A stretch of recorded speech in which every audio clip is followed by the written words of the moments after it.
como primeramente consideramos que cada uno de los creyentes es un rey.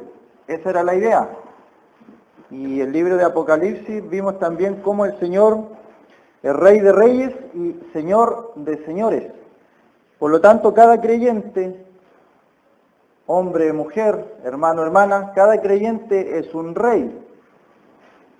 Y cada rey va a tener que rendirle cuentas al Rey de Reyes y Señor de Señores. Esa era la idea entonces de considerar el Antiguo Testamento. Y podemos considerar cada uno de los reyes que reinó en Israel. E Israel se dividió en dos reinos, el reino del norte y el reino del sur. Y hubieron reyes que hicieron lo malo, pero también hubieron reyes que hicieron lo bueno. Y eso es de ejemplo, de enseñanza para nosotros. Y el rey Asa hizo reformas y concluimos la vez pasada, segunda de Crónicas 14, por ejemplo, el versículo 11, cuando había un ejército muy grande, tremendo, y el rey Asa ora a Jehová, dice, clamó Asa a Jehová su Dios, y dijo, oh Jehová, para ti no hay diferencia alguna en dar ayuda al poderoso o al que no tiene fuerzas. Ayúdanos, oh Jehová, Dios nuestro, porque en ti nos apoyamos y en tu nombre venimos contra este ejército. Oh Jehová, tú eres nuestro Dios, no prevalezca contra ti el hombre. Y Jehová dice, deshizo a los etíopes delante de Asa, delante de Judá, y huyeron los etíopes. Y en esa ocasión vimos cómo el ejército de los etíopes era superior al de Israel, al de Judá, porque tenía carros, y el ejército de Israel no se menciona que tenía carros. Y en las batallas prevalecían los ejércitos que tenían carros, gente de a caballo, y los etíopes, en el día de hoy un país muy pobre, pero en ese tiempo era de un esplendor más grande que todos los países que rodeaban a Israel. Y Asa confía que Jehová lo puede ayudar, y sabe que Jehová no hace diferencia, no hace acepción de personas. Puede ayudar al que tiene muchas fuerzas, Jehová lo puede ayudar, y al que tiene pocas fuerzas, también lo puede ayudar. Y el libro de Apocalipsis también nos menciona que hay alguna iglesia que tiene poca fuerza, dice, pero ha retenido mi palabra. Y hay hermanos que tenemos pocas fuerzas, que nos cuesta hacer la voluntad de Dios, que nos cuesta hacer lo que a Dios le agrada, pero Dios aprecia que lo intentamos, que una y otra vez lo intentamos, y Él aprecia y ayuda a eso. El rey Asa hace lo que a Dios le agrada, el rey Asa hace lo que él sabía que era bueno, y le costaba. Todo el pueblo de Israel adoraba a dioses, por ejemplo, en los cerros. Tenía lugares altos, se llama. Eso era idolatría. Incluso más adelante, al terminar este capítulo 15, después vamos a ver cómo incluso dentro de la familia, la mamá de Asa tenía sus ídolos. Y la mamá de Asa, teniendo sus ídolos, Asa tuvo que tomar también la decisión de ver qué es lo que hacía con su mamá. Entonces, hay reformas que influyen dentro de todo el pueblo de Israel. Lo mismo le pasó, por ejemplo, al profeta Jeremías. El profeta Jeremías quedó solo, sin la familia. Incluso algunos escritores piensan, por el pasaje que Jehová le dice que le prohíbe casarse, quedó solo. Al parecer él tenía un futuro y el Señor se lo cambia. Pero Jeremías sigue en lo que Jehová le había mostrado al principio, y el profeta Jeremías, a pesar de todas las contradicciones que tuvo con los reyes y los sacerdotes, hasta el final él siguió diciendo la palabra que Jehová le había dado y quedó solo. Y luego escribe las famosas lamentaciones de Jeremías, los lamentos. Entonces, vamos a continuar en el versículo 1 del capítulo 15. vino el Espíritu de Dios sobre Azarías, hijo de Obed, y salió al encuentro de Asa, y le dijo, oídme, Asa, y todo Judá, y Benjamín, Jehová estará con vosotros si vosotros estuviereis con él, y si le buscareis será hallado de vosotros, mas si le dejareis, él también os dejará. Este versículo se puede pensar que Dios en la antigüedad obraba de una forma, y algunos piensan que en el Antiguo Testamento tenemos un Dios enojado, un Dios airado, un Dios que manda fuego del cielo, y en el Nuevo Testamento aparece un Dios de amor, un Dios amoroso, bondadoso. Pero la Escritura nos muestra que en la antigüedad también Dios obraba en una forma bondadosa, en una forma amorosa, en una forma de gracia. Por gracia salvó, por ejemplo, a Noé y a toda su familia. Por gracia salvó a Lot y a toda su familia de la destrucción de Sodoma y Gomorra. Por gracia ayudó al pueblo de Israel en la destrucción de Sodoma y Gomorra. Y vemos ahí cómo Josué se presentó delante del ángel de Jehová, que por lo que nosotros sabemos es el mismo Señor Jesucristo. Y el ángel de Jehová le dice que Él va a estar por ellos en la batalla. Y también obra en gracia y en misericordia. Pero el pasaje aquí nos muestra cómo el pueblo de Israel, si se aleja de Dios, Dios también se va a alejar de ellos. Dice, Jehová estará con vosotros. ¿Y la condición cuál es? Si vosotros estuviereis con Él. Dios hace pactos, y siempre ha hecho pactos, es un Dios de pactos. Y al hombre le da mucho más bendiciones y más beneficios de lo que corresponde.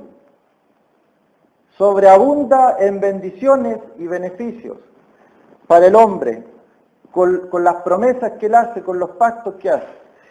Y aquí hay una condición para el pueblo de Israel, para el rey Asa, que ha empezado algo, ha empezado una reforma que le va a costar mucho.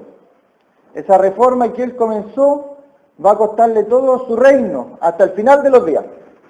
Entonces, aparece un profeta y le muestra más claramente lo que él va a tener que hacer. Y dice, oídme, Asa, Jehová estará con vosotros si vosotros estuviereis con él, y si le buscareis, será hallado de vosotros. Mas, si le dejareis, él también os dejará.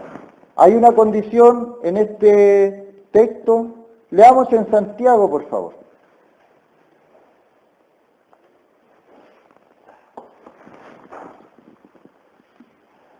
Santiago capítulo 4.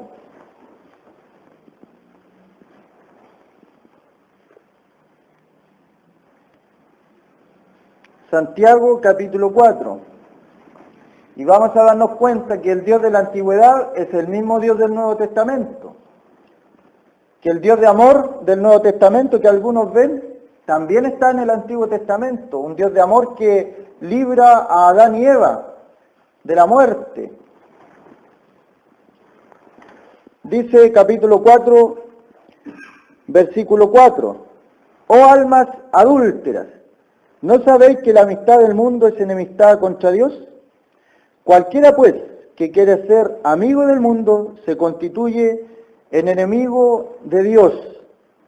Estamos hablando en el Nuevo Testamento. Fijémonos, en el Antiguo Testamento vemos cómo Dios le dice a un pueblo, al pueblo de Israel, si ustedes me buscan, yo voy a estar con ustedes, pero si no me buscan, los voy a dejar.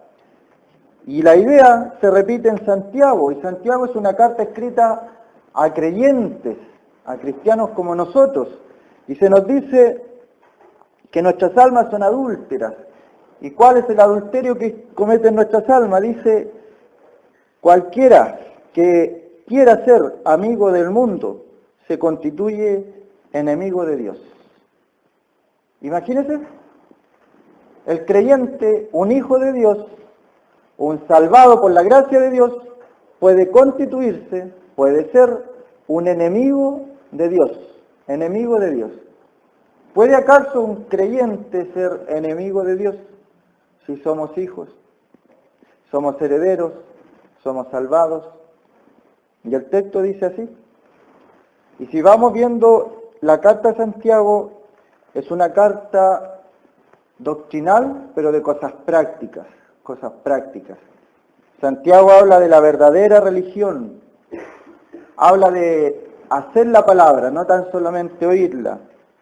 Habla de las personas cuando van a una reunión y hay acepción de personas, que se mira bien al que tiene dinero, al que está bien vestido, y se mira mal al que es pobre y anda mal vestido.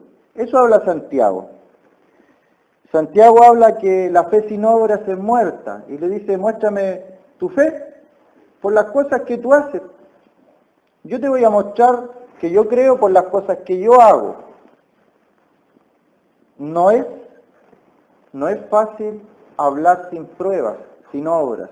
Uno puede hablar muy bonito, pero la palabra no va a entrar en el corazón del que oye si uno no hace eso. Dice entonces Santiago, la fe sin obras es muerta. ¿No ves que la fe actuó juntamente con las obras? Y ese es Santiago. Capítulo 3 habla de la lengua. Dice, como un pequeño miembro de nuestro cuerpo, así como los barcos se manejan por timones. Pequeños timones manejan grandes barcos. Y Santiago dice, así también la lengua. Y dice, el que puede controlar su lengua, su hablar, el que puede controlar su hablar. Hay una hermana, Lily Goodman, centroamericana, y la hermana canta una alabanza al Señor, y dice en algunas partes de esa canción, de un cántico espiritual, ella dice, por ejemplo, que sabemos más de novela que de la palabra del Señor. Que el Señor viene por la noche y nos despierta. Y nosotros no reaccionamos a la voz del Señor. Que nos hemos convertido en enemigos de Dios. Y aquí está, Santiago también dice lo mismo. Entonces cuesta pensar que podamos convertirnos cada uno de nosotros en enemigos de Dios. Si Dios es nuestro Padre, oramos y decimos, Padre nuestro que estás en los cielos. Y otro hermano escribe, no llaméis a Dios Padre, no llaméis a Dios Padre si no hacéis lo que tu papá te está diciendo. Y Santiago, después termina el capítulo 4 diciendo acerca del juzgar al hermano. Y después termina con un pasaje que si uno lo lee con detención es una proclamación casi política. Ese era Santiago. No andaba medias tintas, no andaba con colores grises, con colores plomo. Era blanco, era negro. ¿Por qué será tan práctico Santiago? ¿Quién era este Santiago? Santiago era medio hermano de nuestro Señor. Cuando el Señor vivió, Santiago no creyó en el Señor. Pero en Corintios 15, cuando el Señor resucita, se apareció especialmente a Jacobo. Ese es Santiago. Era un líder en la iglesia de Jerusalén. Pablo también conversó con él. Y Santiago era práctico. Y es interesante cómo él es práctico. Yo pensaba en lo que él tiene que haber visto, porque él creyó después que el Señor resucitó, recién ahí creyó en el Señor. Antes no creía, dice la Escritura, ni aun sus hermanos creían en él, en el Señor. Santiago es práctico. ¿Y qué más práctico que vivir con una persona en el hogar como el Señor Jesucristo? Si los hermanos lo consideraban un loco. Esos eran los hermanos del Señor. Y el cambio que tiene después de la resurrección, por eso Santiago es muy práctico, es práctico. Y él dice, o pensáis en el versículo 5, o pensáis que la Escritura dice en vano el Espíritu que Él ha hecho morar en nosotros nos anhela celosamente. ¿Y qué dice el versículo 6? Versículo 6 dice, pero Él da mayor gracia. Por eso dice, Dios resiste a los soberbios. Dios es un Dios de gracia, de amor, de misericordia. Pero podemos caer en lo que dice aquí la Escritura, constituirnos en enemigos de Dios. Pero ¿qué pasa en esa situación? Dice que el Espíritu que mora en nosotros nos anhela celosamente. Nos anhela celosamente. Y el pasaje en la antigüedad dice que el Espíritu es celoso y Dios es celoso. Y por eso llega a la conclusión el autor que nos podemos constituir en enemigos de Dios. Enemigos de Dios. Hijos, creyentes, pero puede darse que seamos enemigos de Dios. Ahora, el versículo 6 deja claro cualquier duda. Si Él da mayor gracia, en el momento en que nosotros nos demos cuenta por el Espíritu Santo que estamos siendo más amigos del mundo que de Dios, tenemos que hacer algo. Tenemos que orar, tenemos que arrepentirnos, así como el pueblo de Israel. Y la seguridad del versículo dice, pero Él da mayor gracia.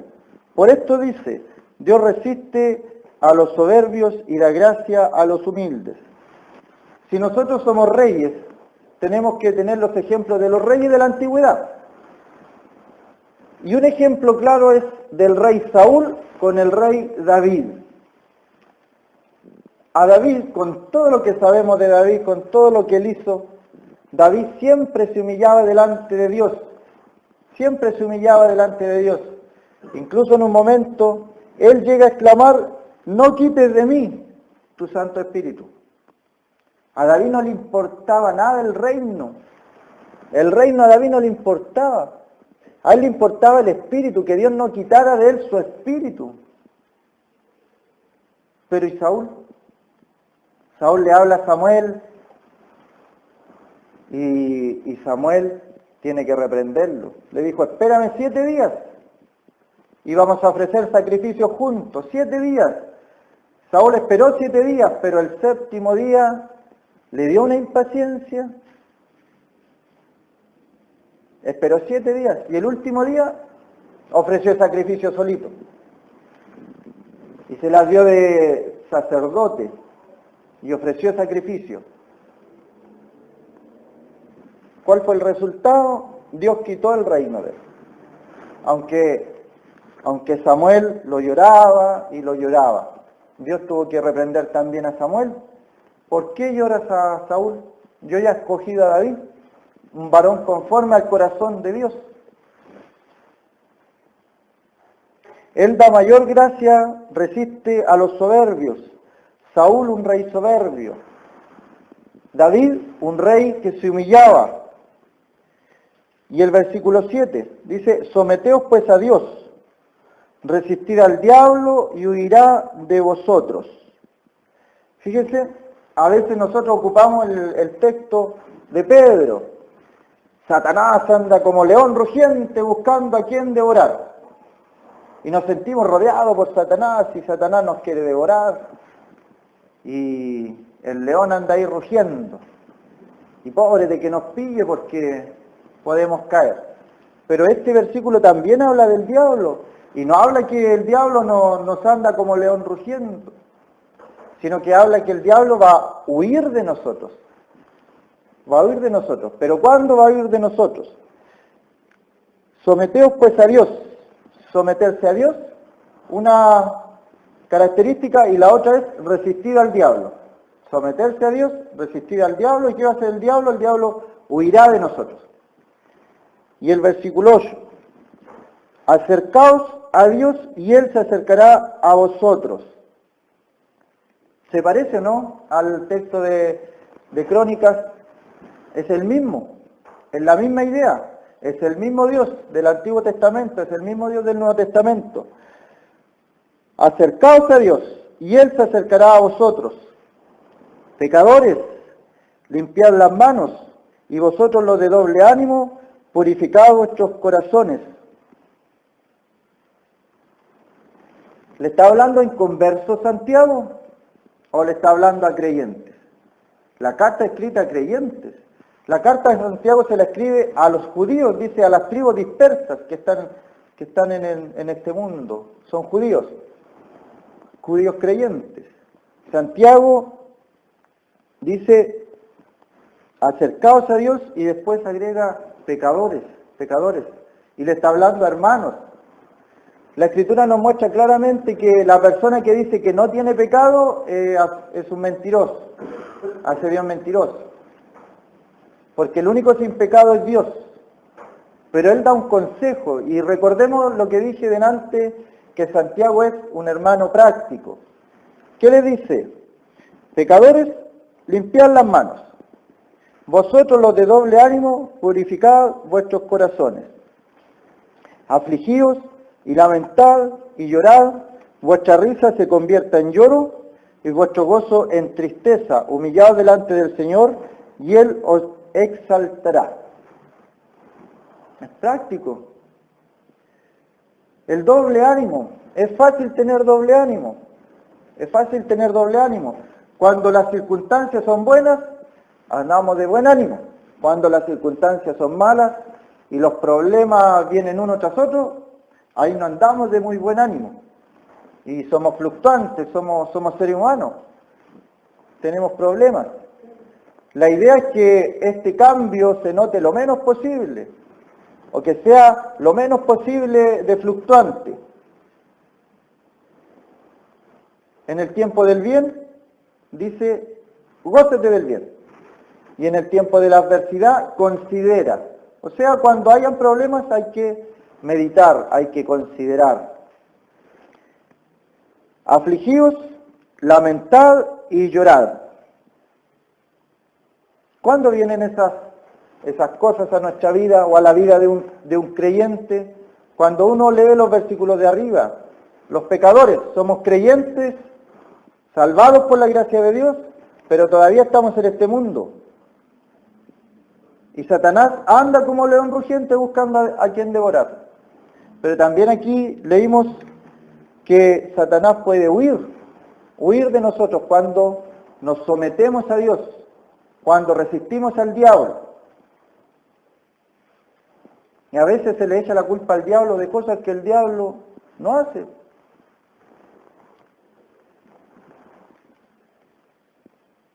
Le damos más poder al diablo a veces del que Dios en su palabra le da.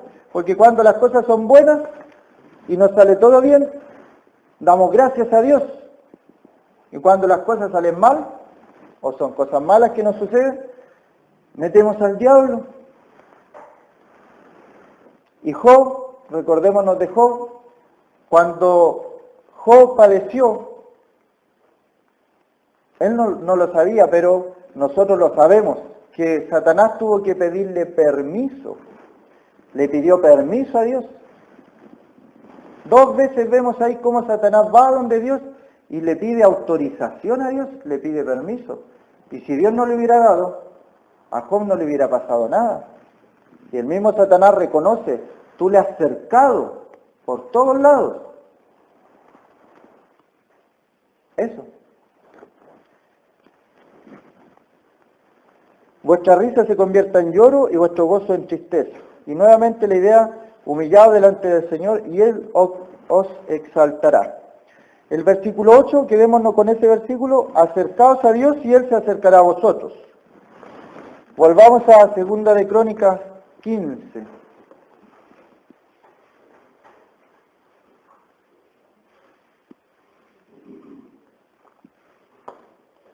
Versículo 2, cuando sale el profeta a hablarle a Asa, profeta Azarías, hijo de Obed, dice, Jehová estará con vosotros, si vosotros estuvierais con él, y se le buscarais, será hallado de vosotros, mas si le dejareis, él también os dejará. ¿Qué es lo que pasaba en el pueblo de Israel? Habían veces que Dios no salía a la batalla con el pueblo. Habían ocasiones en que el pueblo peleaba solo por las fuerzas de él. Recordémonos cuando va a pelear con Ai, con la ciudad de Ai. y pelean y van en sus fuerzas y combaten y pierden y vuelven, pero deprimidos porque habían perdido. Pero había una causa, había una razón por la que ellos habían perdido, porque las cosas no estaban a cuentas con Dios. Y si uno va a pelear una batalla, como buen rey, dice que tenían que los reyes confiar en Dios y no en sus propias fuerzas. Por eso también Dios castiga duramente, es una forma, algunos piensan que exagerada, pero cuando David censa al pueblo, Dios lo castiga y le hace elegir entre tres calamidades. Y David elige que venga una enfermedad de parte de Dios, una peste destructora de parte de Dios.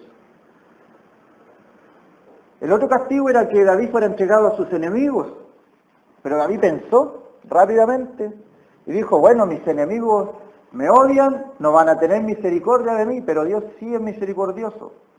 Y después que estaba siendo el pueblo muerto, David clama misericordia y pide misericordia y la mortandad para.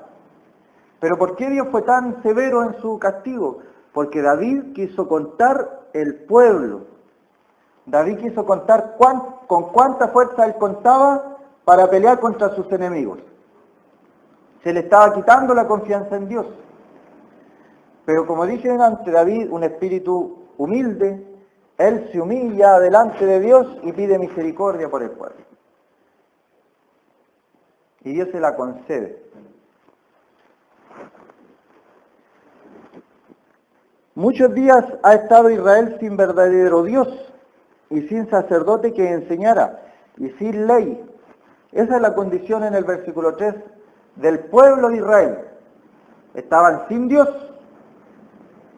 sin sacerdote y sin ley. Pero dice, sin verdadero Dios. ¿Por qué? Porque ellos sí estaban con Dios, según ellos. Según ellos. Ellos hacían cosas que aparentemente estaban adorando a Dios, porque eran el pueblo de Dios. Pero no era el Dios verdadero. Muchos días ha estado Israel sin verdadero Dios.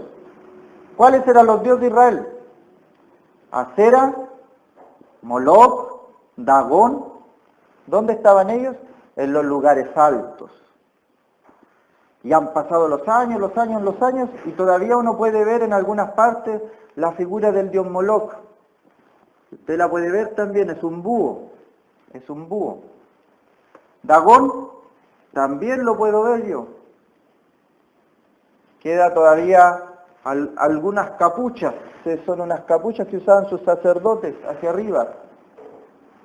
Un culto babilónico que pasó a los filisteos, el dios Dagón. Y Acera, tenemos el dios Moloc, hoy día también lo podemos ver. El dios Dagón, también quedan algunas cosas. Y el dios de Acera, ¿cuál es el dios de Acera? Que la gente iba a los cerros, cortaba un arbolito, lo ponía en su casa y lo adoraba. Y le daba más adoración a Acera que a Dios. Dice el versículo 4, pero cuando en su tribulación se convirtieron a Jehová, Dios de Israel, le buscaron el fallado de ellos. En aquellos días, en aquellos tiempos, no hubo paz ni para el que entraba ni para el que salía, sino muchas aflicciones sobre todos los habitantes de las tierras. Que una gente destruía a otra, se peleaban. ¿Había paz en el pueblo de Israel? El capítulo 14 decía en algunas partes que Dios le dio fortificación a las ciudades, fortificó las ciudades. Había paz por todos lados porque el pueblo temía a Jehová. Pero mientras Asa sigue avanzando y sigue haciendo más reformas, y entre más reformas se hacían, la lucha era más fuerte. Y tenía ya que luchar no solamente con los enemigos de afuera, que estaban fuera de las murallas, sino que ahora ya está luchando con los de su propio país. Los que adoraban al dios Moloc, los que adoraban al dios Acera, los que adoraban al dios Dagón. Dioses que no eran de ellos. Hay un rey que dice, bueno, porque perdieron la batalla, Entonces el rey dijo, si le pudieron ayudar a ellos, y dejó de adorar a Dios y fue a adorar a Acera, porque Acera le había ayudado a los enemigos a ganarle la guerra. Y Dios lo tuvo que matar.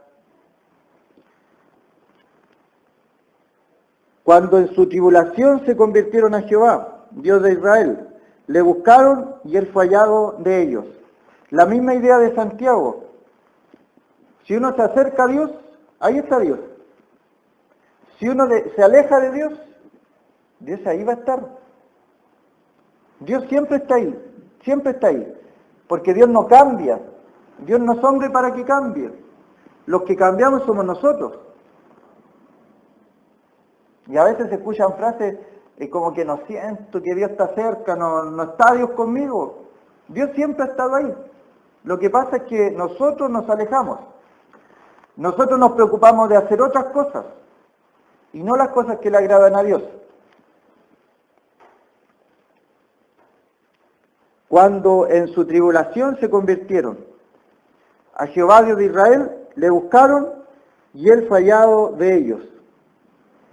En aquellos tiempos no hubo paz, ni para el que entraba ni para el que salía, sino muchas aflicciones sobre todos los habitantes de las tierras. Y una gente destruía a otra, y una ciudad a otra ciudad, porque Dios los turbó con toda clase de calamidades. Fijémonos, aquí no está el enemigo. Lamentaciones 3:37. Dice una pregunta, ¿quién será aquel que diga que sucedió algo que el Señor no mandó? Y de la boca del Altísimo no sale lo malo y lo bueno. ¿Por qué se lamenta el hombre? Dice. Laméntese en su pecado. A veces uno dice, las cosas buenas son de Dios, lo malo de Satanás. Pero leamos el texto nuevamente. ¿De dónde vienen las calamidades? Jeremías también lo sabía, Isaías también lo sabía. Las cosas malas también provienen de Dios, porque Él es un Dios soberano. Dice, Dios los turbó con toda clase de calamidades. Dios los turbó. ¿Y cuál era la turbación? Que cada ciudad peleaba con la ciudad vecina y que cada persona peleaba con el de al lado. ¿Y quién había mandado esa calamidad? Dios. ¿Y por qué estaba sucediendo eso? ¿Por qué estaban sucediendo todas estas calamidades? Porque se estaban haciendo reformas, porque se estaba tratando de agradar a Dios. Y cuando un pueblo de Dios busca más la presencia de Dios, va a haber divisiones. Cuando el pueblo de Dios busca más a Dios, van a haber divisiones. Y Corintios también lo dice, que es necesario que hayan divisiones para que se vea quién es creyente. Fíjese, son palabras fuertes. Cuando la cosa anda así nomás, todos son iguales. Pero cuando se empieza a buscar más a Dios, se van notando diferencias. Se van notando que hay hermanos que hablan de la Biblia y hay otros que hablan de otra cosa. Hay diferencias. Pero cuando la cosa está tranquila nomás, todos son iguales. El versículo 7 dice, pero esforzaos vosotros y no desfallezcan vuestras manos, pues hay recompensa para vuestra obra. ¿Esto es acaso del Antiguo Testamento solamente? ¿Acaso yo no leo en el Nuevo Testamento que Dios me ofrece coronas? Dios ofrece coronas, ofrece recompensa. La obra de cada uno no va a quedar en vano. Y Dios da recompensa. Da recompensa. A lo mejor porque Él sabe que nuestro espíritu funciona de esa forma. Él nos creó de esa forma. La salvación no es un premio. La salvación es un regalo, es por gracia. Por gracia sois salvos por medio de la fe. Pero la recompensa sí son un premio. Y hay que esforzarse para ganar un premio. Hay que esforzarse para ganar una corona. No todos van a tener corona. No todos van a ganar la carrera. Corred de tal forma, dice Pablo, corred de tal forma la carrera que alcancéis el premio, el galardón. Todos a la verdad corren, dice. Todos corren, pero uno se lleva el galardón. Es un premio. Son premios que da Dios para incentivarnos a nosotros. Y aquí es la misma idea. Esforzaos vosotros y no desfallezcan vuestras manos. ¿Y por qué escribirá eso Dios en su palabra? Porque cuando uno se esfuerza, aparece el cansancio. Cuando uno se esfuerza, aparece el desánimo y el cansancio. Entonces dice, esfuércense y no desfallezcan vuestras manos, pues hay recompensa para vuestra obra. ¿Acaso será solamente el Antiguo Testamento que tiene esta idea? Vamos a Hebreos, en el Nuevo Testamento.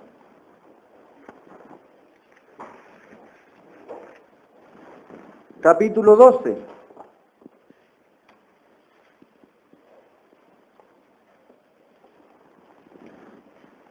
Hebreos capítulo 12, versículo 12. Dice, por lo cual, levantad las manos caídas y las rodillas paralizadas. Levantad las manos caídas y las rodillas paralizadas. Cuando hay un esfuerzo, ¿qué pasa con nuestras manos? Caen, nos cansamos. Y si alguien se ha hecho el propósito, por ejemplo, de leer la Biblia, la lectura diaria, hacer un devocional diario con la Biblia, va a llegar el momento en que uno va a estar cansado, no lo va a querer hacer. Los hermanos que han leído la Biblia en un año, también pasa lo mismo. Llega un momento en que llega el cansancio. Dice, por lo cual levantad las manos caídas y las rodillas paralizadas. ¿Y por qué se paralizan las rodillas? ¿Qué consecuencias traen que se paralicen las rodillas? ¿De qué me habla la parálisis de rodillas? Pablo oraba de rodillas. El Señor dijo, cuando ores, entra en tu cuarto, la puerta cerrada, en el lugar íntimo, ahí.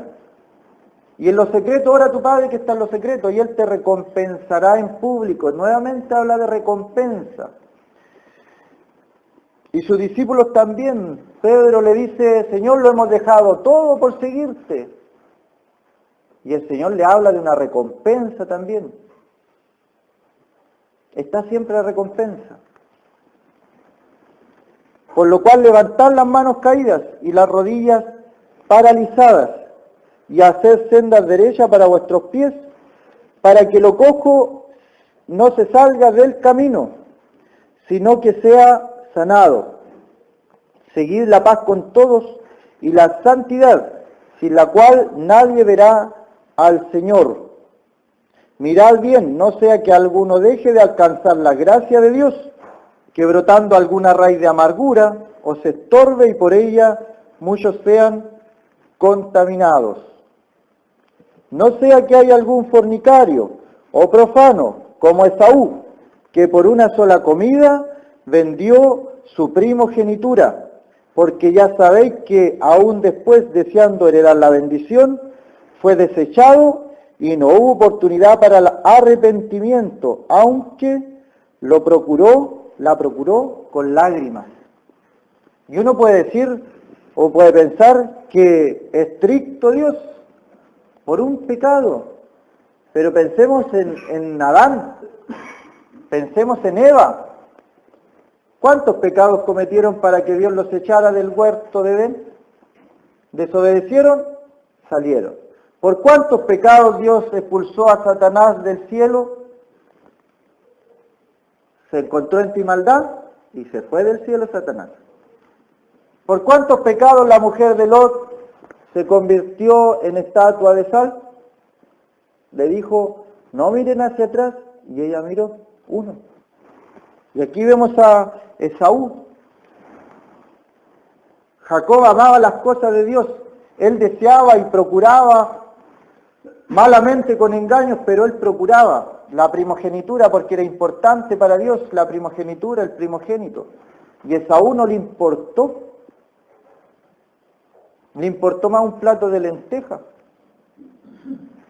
un guiso de lenteja, y él lo cambió por eso. No tenía aprecio. Y Jacob apreciaba, quería, él no era el primogénito, pero quería eso, quería la primogenitura, quería ese premio.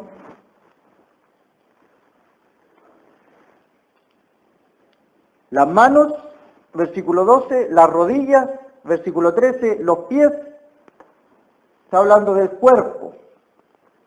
Y algunos dicen que Dios mira solamente el corazón. Entrégale tu corazón, dicen algunos a Dios, entrégale tu corazón a Cristo. Dios quiere todo. Las manos levantadas, las rodillas que ya no estén paralizadas, los pies que caminen por sendas derechas, lo cojo, que no se salga del camino, sino que sea sanado. Y tener cuidado, porque los ejemplos que hemos visto son claros. Por un pecado, Dios lo desechó. A Saúl, lo mencioné delante, esperó 7 días y el último día desobedeció. Cuando terminó de hacer el sacrificio, llegó Samuel. O sea, ¿con qué él espera 5 o 20 minutos más? Pero no, fue impaciente. Volvamos a Crónicas 15, segunda Crónica.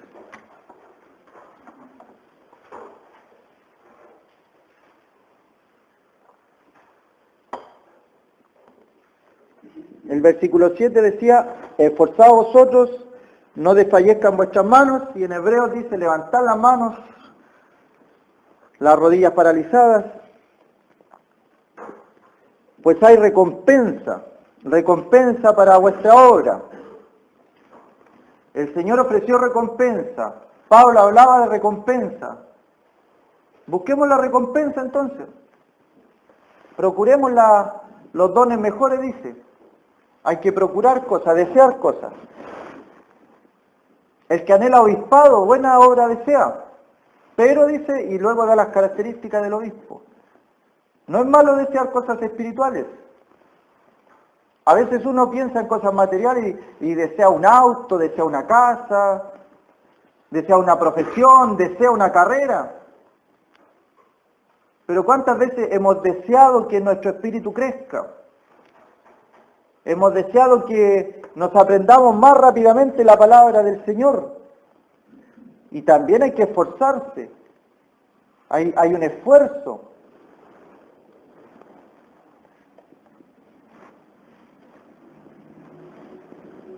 Versículo 8, cuando oyó Asa las palabras y la profecía del profeta Azarías, hijo de Obed, cobró ánimo.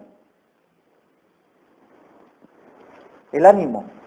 ¿Qué es lo que decía Santiago? Los de doble ánimo. Cuidado con los de doble ánimo. Cuando tenemos doble ánimo, un día bien, porque todo está bien, cuando todo está mal, andamos mal, y eso afecta en todo. Entonces, ¿cuándo cobró ánimo el espíritu de Asa? ¿Cuándo se recuperó de todo lo que le estaba diciendo el profeta? Cuando escuchó las palabras del profeta Azarías, hijo de Obed, cobró ánimo. Él estaba desanimado. El desánimo existe, el desánimo puede estar en nosotros, pero cuando escuchamos la palabra de un profeta, y el profeta en el día de hoy es una persona que lee la palabra, recibe lo que Dios le ha dado y lo presenta al pueblo. Es un profeta. Cuando oyó las palabras de la profecía del profeta Azarías, hijo de Obed, cobró ánimo. Y la idea de, a veces cuando uno lee estos pasajes de la enemistad con Dios, de repente alguien dice, oh, tiraron palos. No es la idea tirar palos. La vara y el cayado del Señor, del buen pastor, dice, tu vara y tu cayado me infundirán aliento. No infunde temor. No es un palo por tirar palos nomás, sino es para cobrar ánimo. Por algo están las cosas escritas en la palabra del Señor. Y cobrar ánimo. en lo que venga de aquí en adelante. Si estamos aquí es porque estamos animados, y cuando estamos desanimados nos quedamos en la casa, o cuando estamos desanimados igual estamos aquí y nos vamos con algo del Señor. Si uno ve aquí, no están las mismas personas que estuvieron cuando andaba nuestro hermano de afuera. ¿Cuál es la diferencia? ¿Acaso escuchamos a la persona y no a la palabra? ¿Se fija? Les voy a invitar ahora, por la hora, ahora.